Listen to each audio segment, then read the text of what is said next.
Ya, selamat pagi anak-anak. Kita bertemu kembali di pembelajaran matematika.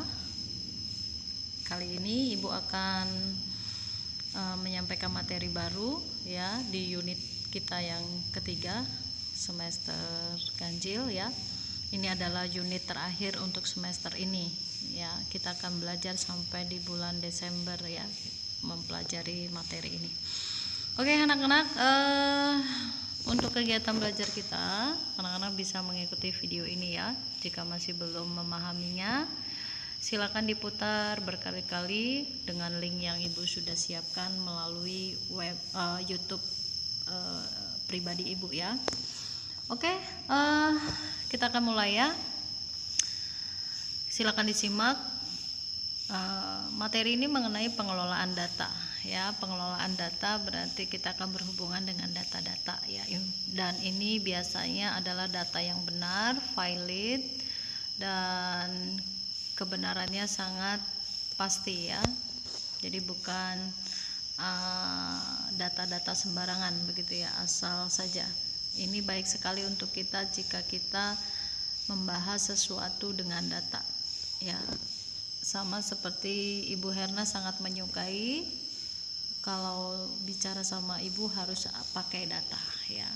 Datanya apa, informasinya apa, maka itu sangat bermanfaat untuk mengambil sebuah keputusan atau menganalisa apa yang terjadi ya.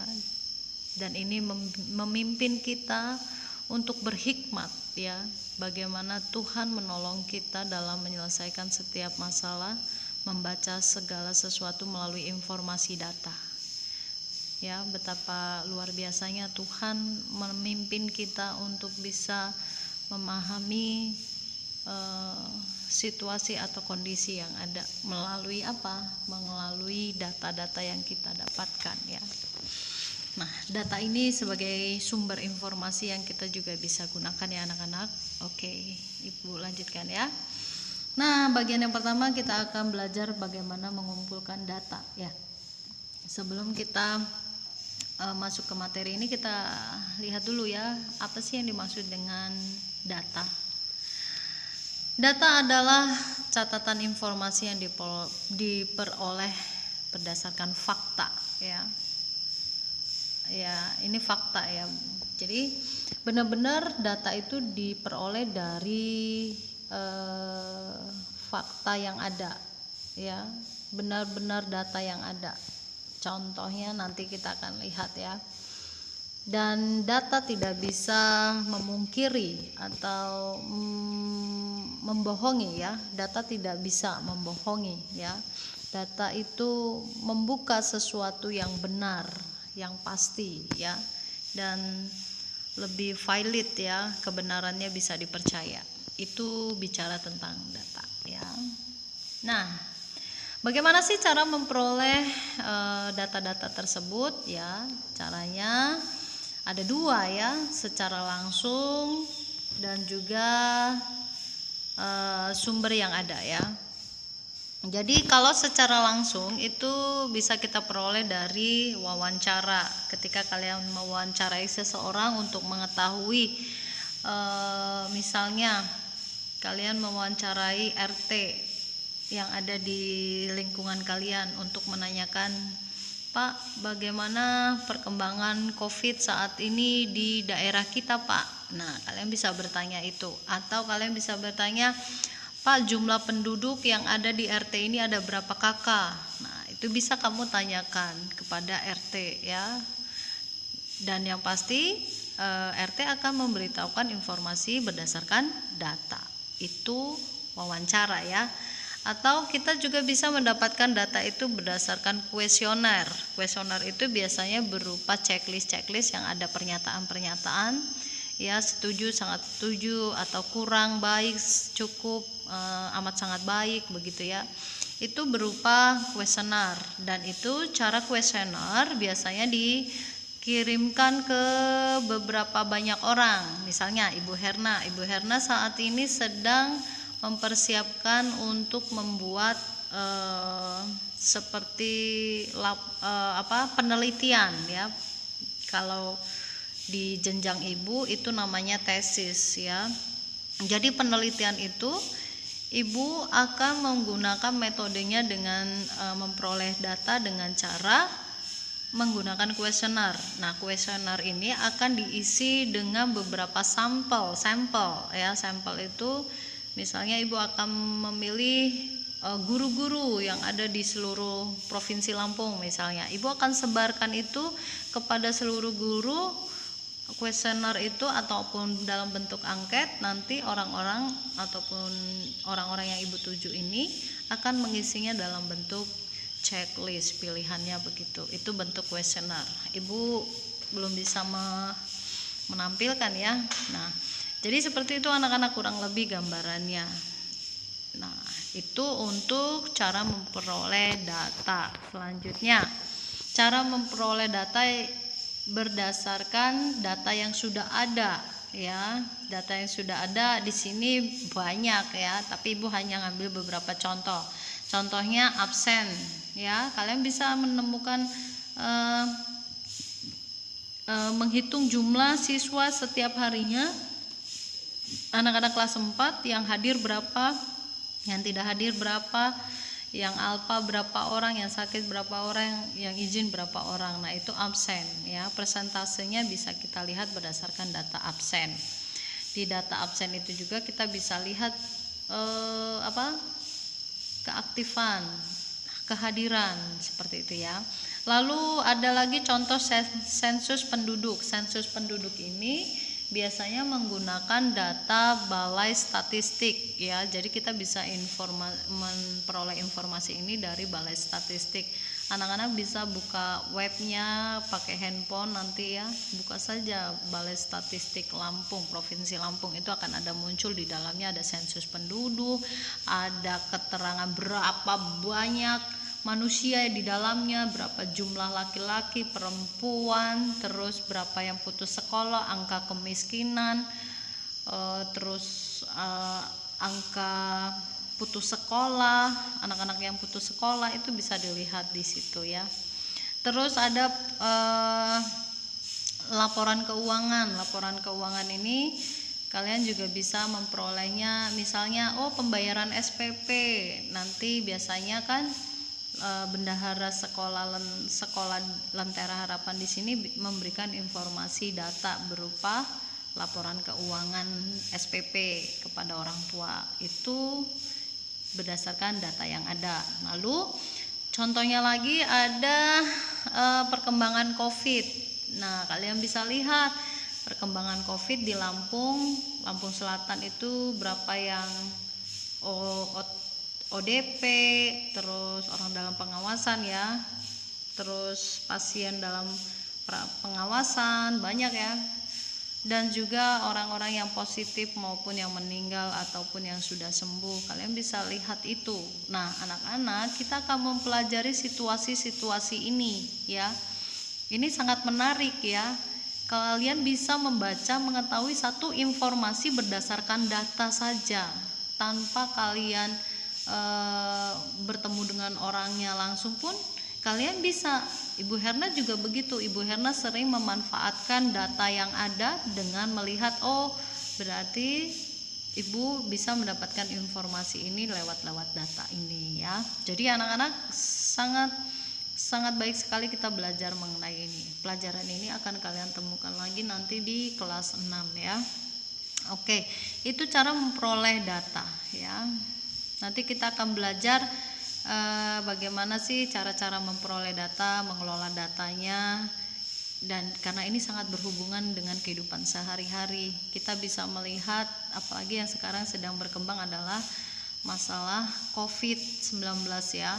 COVID-19 ini kita bisa pantau lewat perkembangan data yang mungkin setiap hari kita bisa lihat di TV. Biasanya ada diumumkan ya, berapa yang jadi ODP, berapa yang positif, berapa yang meninggal, berapa yang sembuh, begitu ya.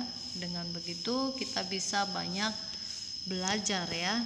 Oke, Ibu lanjut ya. Nah, ini contoh tadi yang Ibu sempat kasih tahu ya di awal. Ini adalah data yang Ibu ambil dari data kalian ya. Nah, di sini ada berapakah jumlah laki-laki dan perempuan di kelas 4. Nah, ini berdasarkan data yang ada ya, contohnya ya.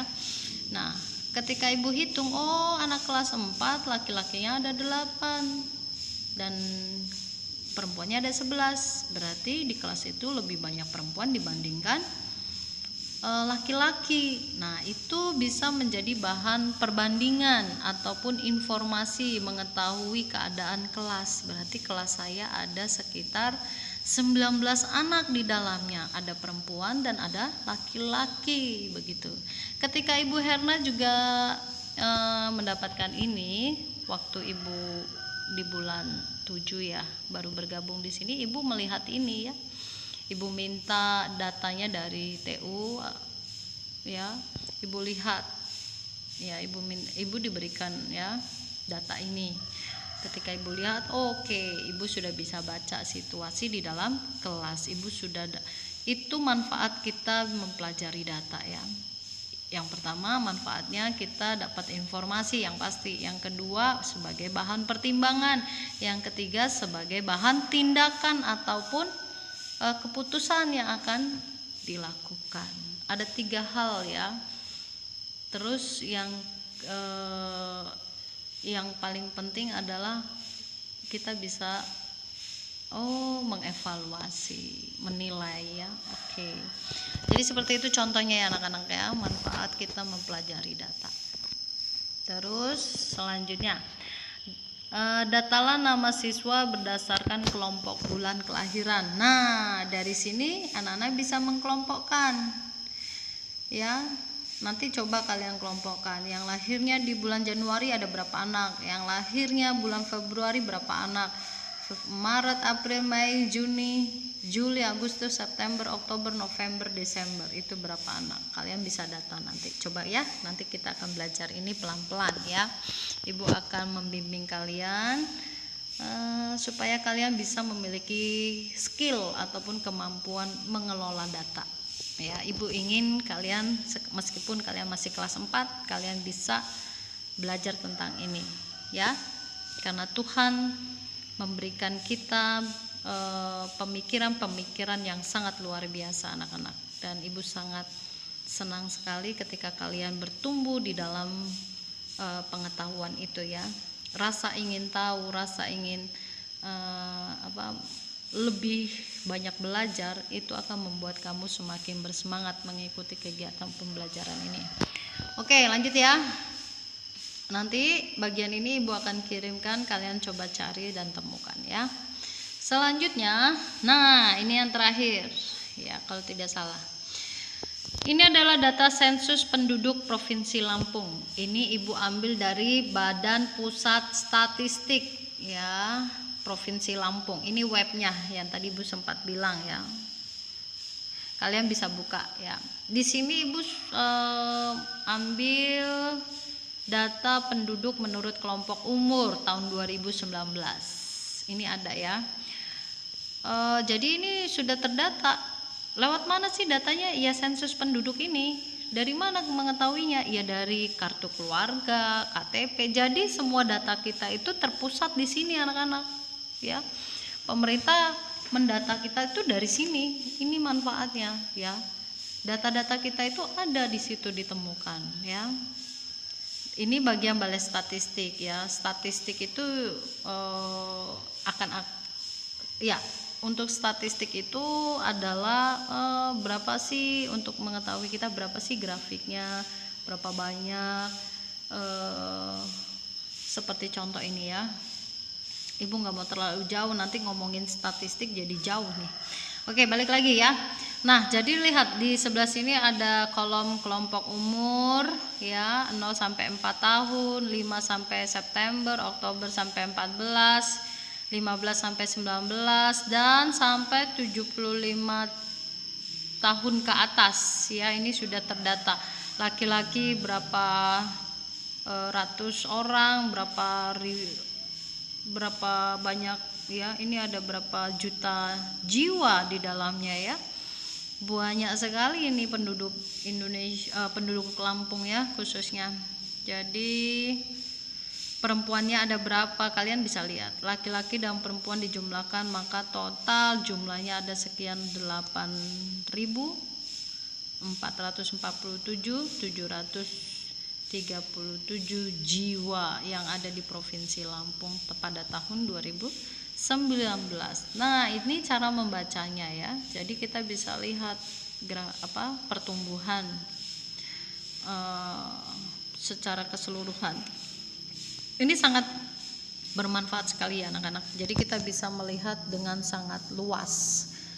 Jadi kita bisa lihat secara global, secara umum, secara besar, lingkup besarnya seperti itu ya. Sehingga ibu bisa mengetahui, oh jumlah penduduk untuk Provinsi Lampung ini sekian ribu, sekian juta manusia misalnya seperti itu. Nah, kalau statistik Indonesia, jumlah penduduk keseluruhan Indonesia itu sampai 220 juta jiwa manusia. Indonesia termasuk negara yang besar sekali ya penduduknya, padat ya pertumbuhan untuk penduduknya. Kita bisa lihat ya, Lampung belum seberapa ya, masih sedikit. Belum nanti kita lihat Pulau Jawa. Wah, Pulau Jawa itu penduduknya paling padat, paling banyak, dan angkanya angka tertinggi di antara semua provinsi yang ada. Nah, ini ya anak-anak, belajar tentang data, pengelolaan data ya. Nanti kita akan belajar pengelolaan datanya, tapi kita belajar dulu bagaimana sih cara tadi mengumpulkan data. Caranya tadi ada dua ya, secara langsung itu dengan cara interview, maksudnya wawancara ataupun kuesioner ya. Lalu secara memanfaatkan data yang ada ya. Ini yang bisa ibu sampaikan untuk pagi ini. Nah, anak-anak, kita akan coba latihan menemukan data informasi ya. Temukan melalui 13 paragraf pada bacaan kasus aktif. Ini kasus aktif ya, di sebagian besar kabupaten kota di bawah ini, di bawah 100 ya. Jadi kalian akan ibu kirimkan artikel bacaan yang kalian bisa baca dan menemukan informasi. Caranya nanti adalah kalian mendata informasi ya, setiap paragraf apa yang kalian temukan ya. Jadi ini bisa berhubungan dengan pelajaran bahasa Indonesia, bisa berhubungan dengan pelajaran matematika sudah pasti ya, karena kita sedang bicara tentang ini. Oke, itu saja anak-anak. Jadi tugas kalian yang pertama nanti mendata jumlah murid berdasarkan bulan ya. Lalu yang kedua membaca artikel kasus aktif di sebagian besar kabupaten kota di bawah 100. Ini artikel COVID ya, ibu akan share nanti di grup. Oke, itu saja. Semoga kalian bisa memahami apa yang ibu sampaikan pagi ini. Mari kita belajar bersama-sama. Ibu ingin sekali kalian menggali diri kalian. Kalian adalah anak-anak luar biasa yang Tuhan sudah perlengkapi dengan kemampuan yang luar biasa. Asalkan kamu bertekun, kamu mau terus mencoba dan mencoba, mau belajar. Itu saja yang harus kamu punya ya, sebagai modal untuk kamu terus memiliki semangat yang mau belajar ya. Oke, Tuhan Yesus memberkati.